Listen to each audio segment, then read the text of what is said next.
नमस्कार। मेरा नाम मदन दुबे है और राजीव दीक्षित जी के स्वदेशी सेना से मैं जुड़ा हुआ हूँ। और पिछले कई वर्षों से हम लोग जो है स्वदेशी के एक मूवमेंट को पूरे देश में चला रहे हैं। दोस्तों, आज आप सब लोग जानते हैं कि जागतिक महिला दिवस है। मैं आपको बताना चाहता हूँ कि हमारी चंद्रकला बहन यहाँ पर है नवी मुंबई में, और कल रात की घटना है कि इनके पति जो हैं वो कुछ सामान लेने के लिए यहाँ पर अपनी कार से गए थे। वहाँ पर कुछ पुलिस वालों ने उनको मास्क के लिए पूछा और मास्क का फाइन देने के लिए गए। जब उन्होंने उसका अपोज किया तो उन लोगों ने उनके साथ पिटाई की, उनके साथ में मारामारी की और उनका मोबाइल छीन लिया। जब पुलिस वाले वीडियो बनाने लगे तो इन्होंने भी अपना मोबाइल निकाला और उसका वीडियो बनाने लगे, तो पुलिस वालों ने वो वीडियो बना रहा है इस गुस्से से उनका जो है मोबाइल छीन लिया और वो बहुत मारकर जो है उनको फिर चले गए वो मोबाइल लेकर। जब ये मोबाइल लेने के लिए उनके वहाँ पर गए तो उन्होंने उनके ऊपर ही जो है 332 और 353 मतलब कि एक लोक अधिकारी जो समाज के लिए काम करता है, जो पुलिस होता है या जो भी ऑफिसर होगा सरकारी, उसके काम में बाधा डालना और 504 मतलब धमकी देना और कुछ अधिनियम जो है 122, 117 कुछ जो है मोटर वाहन अधिनियम जो है वो सब उनके ऊपर लगाए गए और रात भर उनको कस्टडी में रखा।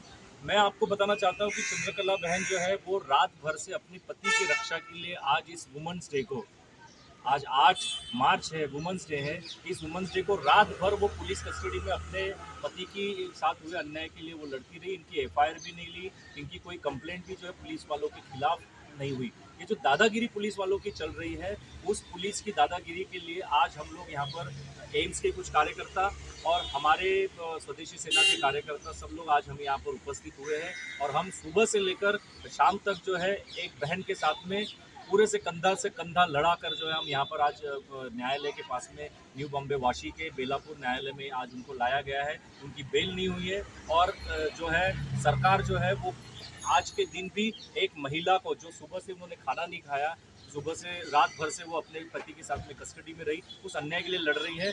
मैं चंद्रकला बहन से कहना चाहता हूँ कि वो रात भर में क्या हुआ वो बताए।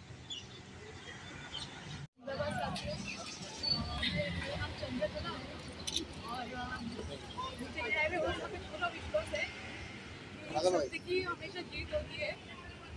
कल रात को मेरे हस्बैंड को 4 पुलिस वालों ने मिलकर उनके ऊपर मास्क के लिए हैरेसमेंट किया, उनको पैसे मांग रहे थे, दंड वसूली कर रहे थे और उन्होंने जब नहीं दिया तो उनका फोटो निकालने लगे और जब उन्होंने उनका फोटो निकालने का कोशिश किया तो फोन लेकर वो उनको डराने लगे और गाड़ी में डालकर उनको बहुत पीटा है उन्होंने।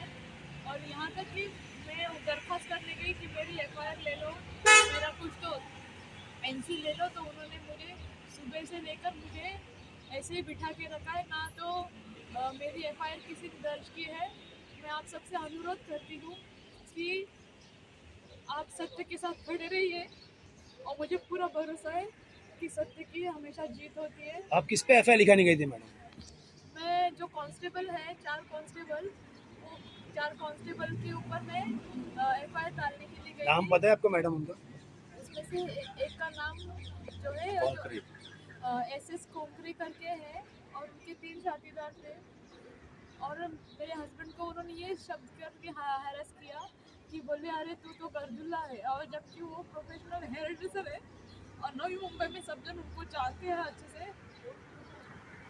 मेरी यही दरख्वास्त है कि आप लोग मुझे न्याय दिलाएं, बस मैं यही कहना चाहती हूँ। और मतलब एक बड़ी आश्चर्य की बात है कि उन्होंने जो 332 और 353 लगाई है, ये 332 और 353 एक 4 पुलिस वाले हैं, मतलब कि काम नहीं करने दे रहे। 4 पुलिस वालों को एक जो है सिंगल हड्डी आदमी जो है भारी पड़ता है, वो उसको काम नहीं करने दे रहा। ऐसी धाराएं आप लगाते झूठी। तो ये जो लूट और पुलिस वालों को धमकी देने वाली 504 लगाया, मतलब पुलिस वालों को धमकी देने वाला व्यक्ति, मतलब जो जिसका फोन आ जाता है तो वो ये समाज का ध्यान रखता है कि वो अपनी कार बाजू में लेनी चाहिए, वो पुलिस वालों से इज्जत करेगा। और पुलिस वालों ने उसकी कॉलर पकड़कर, उसके बाल पकड़कर उसको इतना मारा है कि उसकी डिसलोकेट हो गया यहाँ से हड्डी, उसकी हड्डी टूट गई। अब जो है हमको ये ध्यान रखना होगा कि इस आज महिला दिवस में हम महिलाओं के साथ में खड़े रहते हैं, उनके न्याय दिलाने के लिए खड़े रहते हैं, या हम सिर्फ उनको घर में रसोई बनाने के लिए हम लोग उनको बस रसोई बनाओ और ये करो वो करो, बस उनकी सेवा लेते रहो, मगर उनके साथ में न्याय के लिए खड़े नहीं रहेंगे। ये मैं प्रश्न पूछना चाहता हूँ जनता को कि वो किसके साथ खड़े रहेंगे। इस अन्याय के खिलाफ हम सबको खड़ा रहना पड़ेगा। जो वर्दी पहनकर गुंडागर्दी करते हैं, जो इस तरह से कानून का, कुछ अच्छे पुलिस वाले भी हैं और कुछ ऐसे पुलिस वाले हैं जो वर्दी का गलत उपयोग कर कर जो है जन सामान्य लोगों को तकलीफ देते हैं, मास्क पहनने के लिए मजबूर करते हैं, जबकि सेंट्रल गवर्नमेंट का ये ऑर्डर है कि भैया मास्क पहनना ज़रूरी नहीं है जिसको सिम्टम्स नहीं। तो 166 IPC ऐसे सब धाराएं जो है हमने लिख कर दी है, उस धाराओं के हमने भी एक एप्लीकेशन दी है, क्योंकि वो FIR नहीं ले रही। इस FIR के ऊपर अगर आप FIR कल तक अगर नहीं लेते, उनको अगर सस्पेंड नहीं करते, तो स्वदेशी सेना की ओर से भयंकर आंदोलन जो है हम पूरे न्यू बॉम्बे में करेंगे, हम आयुक्तालय के सामने करेंगे, हम कोर्ट के सामने करेंगे और महानगर पालिका के सामने करेंगे कि हम जो है सरकार को बताना चाहते हैं। प्रशासन और न्यायालय से क्या अपील करोगे सर आप? प्रशासन और न्यायालय से मैं इतना ही कहना चाहता हूँ कि भले ही आपके इस न्यायालय के जो देवी है, न्याय की देवी, उसके आग के ऊपर पट्टी बंधी है। पट्टी इसलिए बंधी है क्योंकि धर्म और जाति और कोई रंग भेद ना देख सके, वो सबके साथ में समान न्याय करे।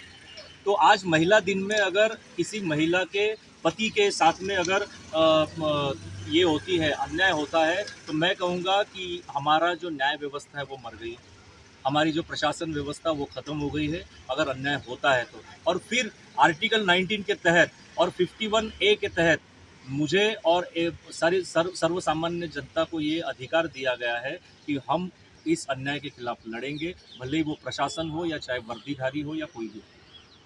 ये धाराएं हमने जो है ये लिखकर आज जो है उनको दी है, ये एक एप्लीकेशन इनके नाम से दी है साइन करके कि इन सब अधिकारियों के ऊपर 166 IPC, मतलब केंद्र सरकार के किसी भी गाइडलाइंस को नहीं मानने वाले की जो मास्क के फाइन वसूलने के लिए इनके ऊपर ज़बरदस्ती की है, वो 325, 182, 192, 193, 211, 218, 220B और 34 IPC, ये सब कार्रवाई जो अधिकारी है इनके ऊपर होनी चाहिए और इनको सस्पेंड करना चाहिए, चारों लोगों को। जब तक पुलिस सस्पेंड नहीं करती, न्यू बॉम्बे CP जो कमिश्नर ऑफ पुलिस है वो इनको सस्पेंड नहीं करते, तब तक हम आंदोलन करेंगे और हम आंदोलन में उतरकर इनका तीव्र निषेध करेंगे।